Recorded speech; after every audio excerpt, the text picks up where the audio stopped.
enthusiast, decided to escape the city's hustle and bustle by visiting a beautiful, secluded forest. The weather was clear and sunny, but as he delved deeper into the forest, he suddenly realized that the sky was darkening rapidly. Engrossed in his thoughts, Ali had lost the way back. He searched for a path to return to the city, but with every step, he was drawn further into the heart of the forest. He checked his phone only to discover with horror that it had run out of charge and was now off. The forest was engulfed in utter darkness, and the sound of unknown creatures echoed from every direction. With his heart pounding in his chest, Ali looked for shelter. After hours of wandering in the dark, he stumbled upon an old, dilapidated cabin.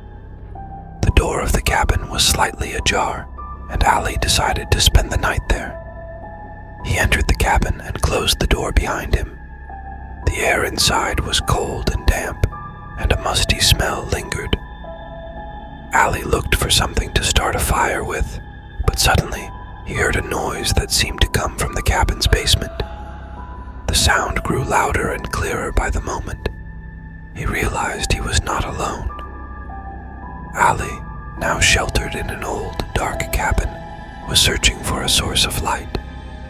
With trembling hands, he pulled out a match from his pocket and lit a small flame. The faint light of the match barely illuminated the surroundings, but it was enough to cast shadows of faces on the cabin walls, paintings of creatures with staring eyes and open mouths, as if they were screaming. The sound coming from the basement continued. Ali hesitantly stepped towards the stairs leading down. With each step, the sound became clearer. He reached the bottom of the stairs and saw a door that opened to the basement. The matchlight soon extinguished, and Ali was engulfed in complete darkness. In the darkness, a moaning sound was heard, seemingly emanating from the cabin's very walls. Ali, now feeling the terror coursing through his veins, looked for a way out. But suddenly, he felt something approaching him in the dark. His heart was pounding fiercely and his breaths were heavy. He ran towards a door that led outside, but at that moment, something grabbed him from behind. At that moment, Ali felt a cold, dry hand with long, sharp nails clutching his shoulder. He wrenched himself free from the grip of the creature and ran towards the moonlight peeking through a small window. Ali leaped outside and ran into the forest without looking back. As he distanced himself from the cabin, terrifying howls echoed behind him. He didn't know what lurked in the cabin, but he knew he had to keep away. Ali was gasping for air, his heart pounding in his chest.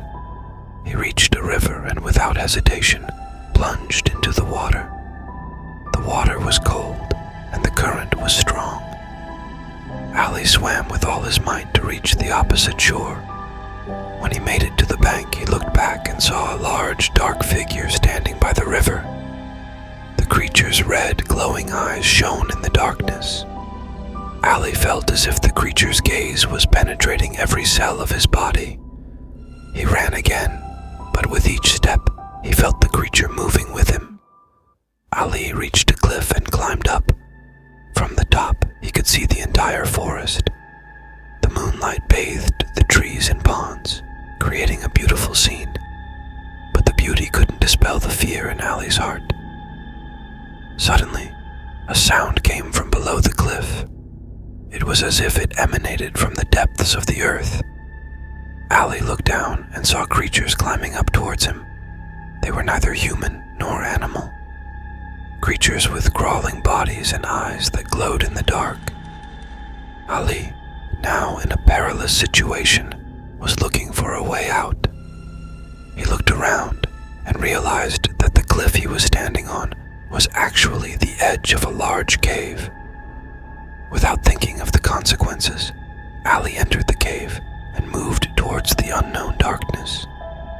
With every step he took inside the cave, the whispering of the creatures following him grew He was looking for a light to guide his way, but the deeper he went, the thicker the darkness became. Suddenly, he felt the ground beneath him moving. Ali looked down and saw hundreds of small and large insects crawling over his feet. He ran in fear and terror, but the more he ran, the more he felt the cave walls closing in on him. The moans and howls were now coming from all directions. Ali reached a large hall at the end of the cave, where moonlight shone through a crack in the ceiling, illuminating the area. In the center of the hall stood a massive stone statue, a statue that was shaped like a creature, half human and half animal. Ali cautiously moved towards the statue and noticed that its eyes seemed to follow him. He turned back to flee, but at that moment, the ground beneath him collapsed, and he fell into a deep pit. Ali was falling fast, and the cold air hitting his face took his breath away. He landed on a soft, sticky mass at the bottom of the pit. When he opened his eyes, he realized he was sitting on a large web of spider silk, and at that moment, he heard a rustling sound coming from above. Ali, now sitting in the darkness and cold of a deep cave, was searching for a way to escape this deadly trap. The rustling sound above him grew louder every moment, and he could feel something approaching. Ali slowly got up and started to move. He wanted to escape the spider webs, but his foot caught on something and he fell to the ground. At that moment, his eyes fell on a large, sharp stone next to him. Ali grabbed the stone and began cutting through the spider webs. He knew he had to act quickly. Finally, he freed himself and ran towards the entrance of the cave.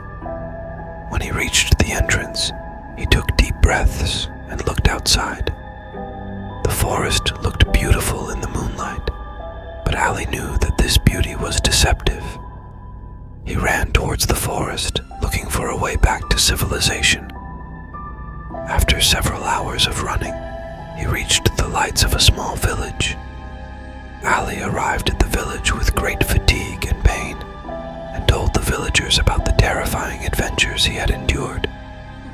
The villagers listened to him and looked at each other with fear and concern. They told Ali that the forest he had escaped from had not been used for a long time due to the scary legends and curses spoken about it. Ali, who had now survived this adventure, decided never to return to that forest again. And from then on, no one else was ever sent to that forest. A forest that is now known as a cursed forest and remains alive only in legends and scary stories.